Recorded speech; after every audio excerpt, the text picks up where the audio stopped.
Hola a todos, ¿qué tal? ¿Cómo están? En nuestro incipiente verano en el hemisferio boreal, no puedo negarles que todos tenemos la mirada fija en las inminentes vacaciones.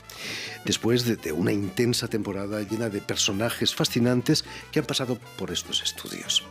Pero no podíamos irnos de vacaciones sin anunciar la exposición de nuestro invitado de hoy, el pintor y muralista mexicano Julio Carrasco Bretón, autor de un mural de 222 metros cuadrados en el que plasma la historia del judaísmo.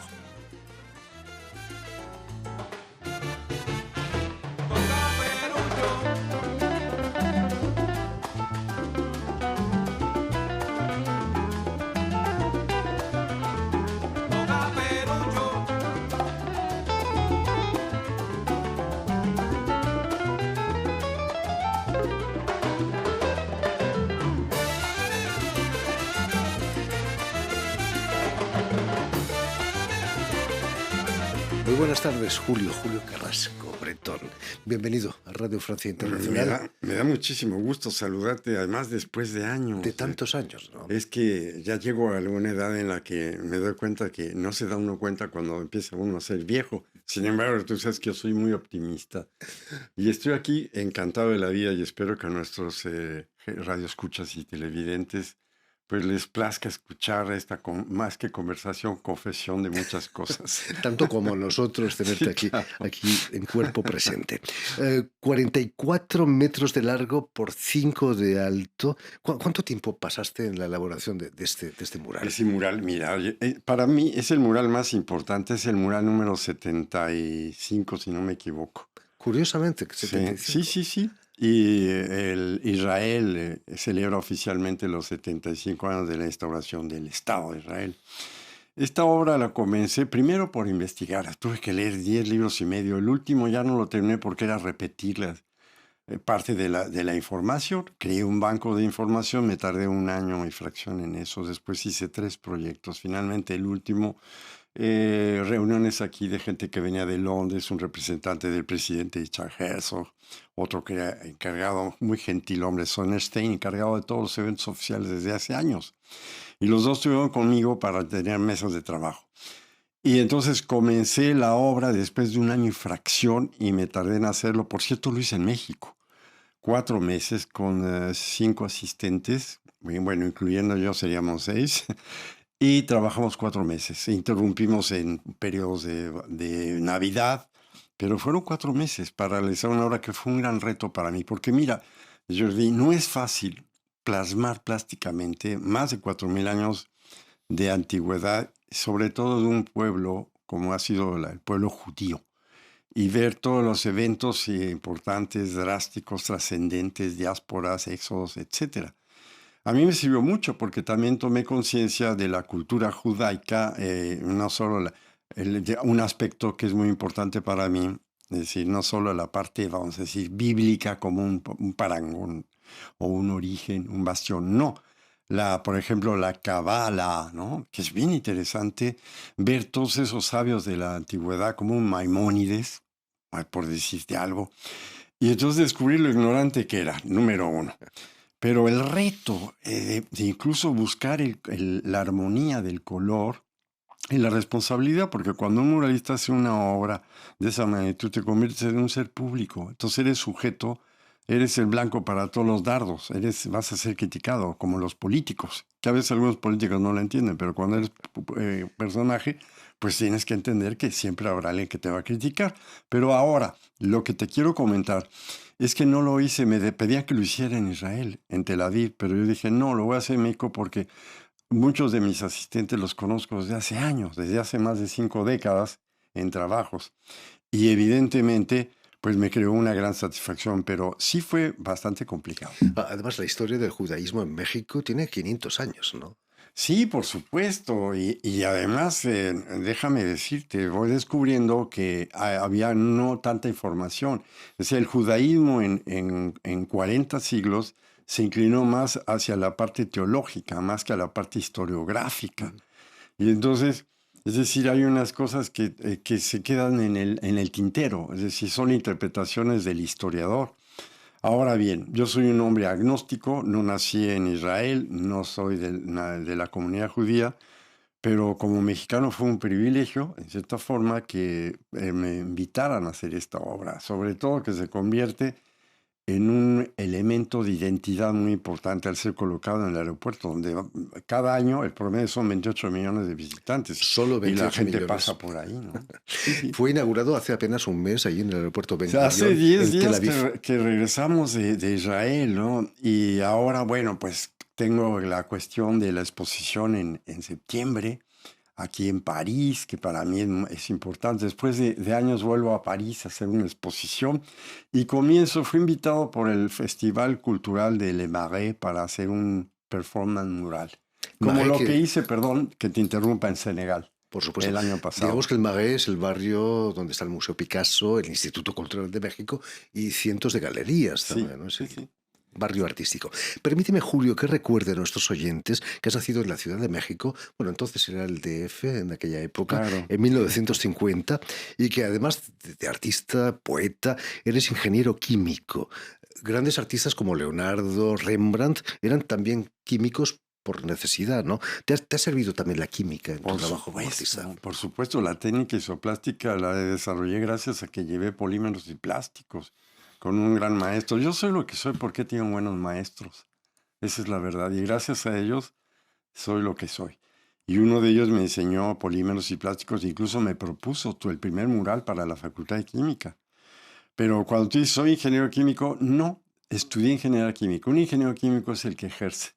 Yo soy un diletante de la vida, sí puedo decirte que soy pintor, que escribo poesía, que escribo ensayo, en México presenté una novela.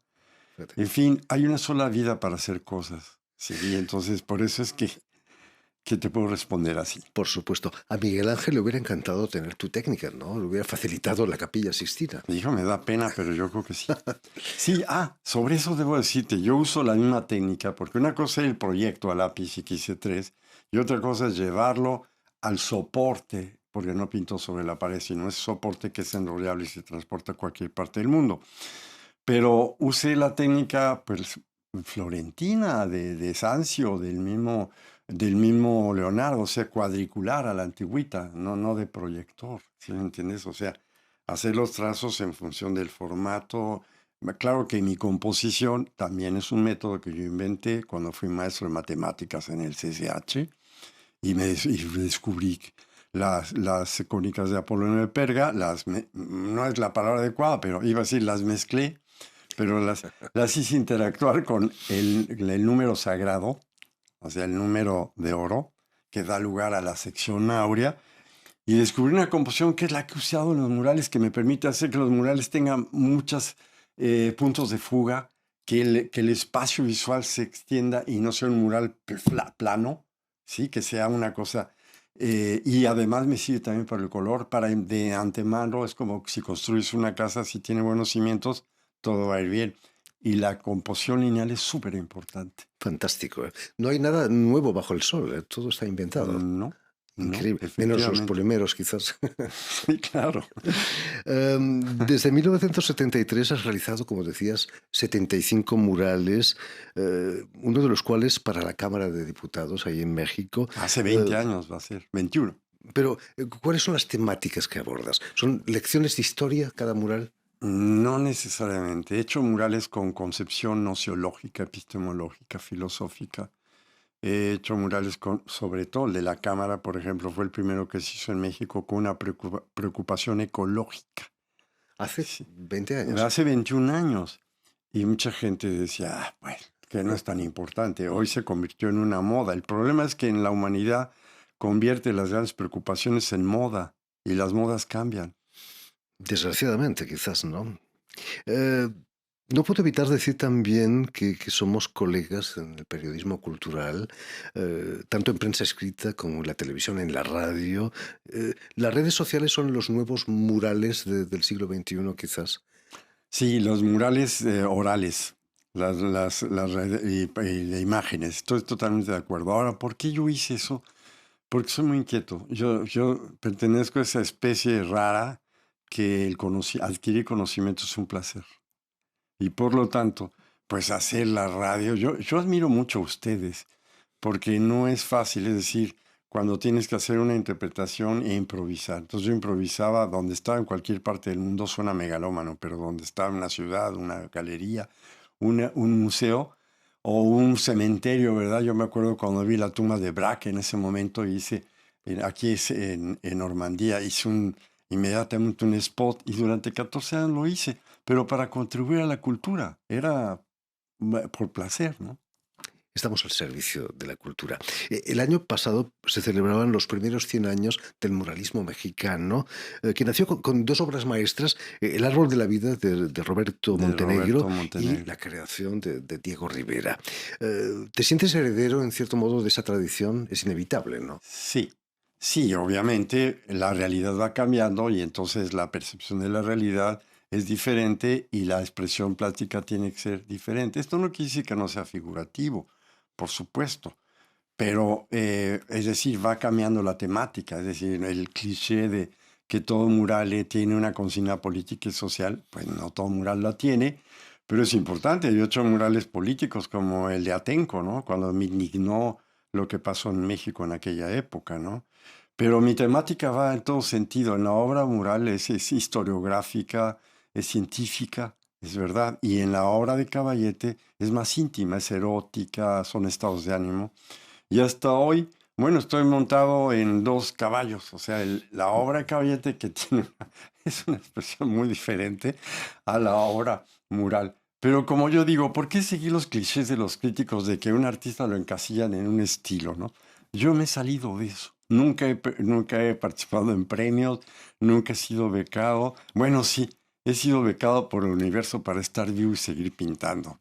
Eso sí. Bueno, los muralistas reciben encargos de autoridades. ¿Qué dirías si el Papa Francisco, un papa latinoamericano, te encargara un gran mural para la Capilla Sixtina, quizás detrás de la capilla? Bueno, debo decirte también, es que parece que coincidimos en espontáneamente tus preguntas.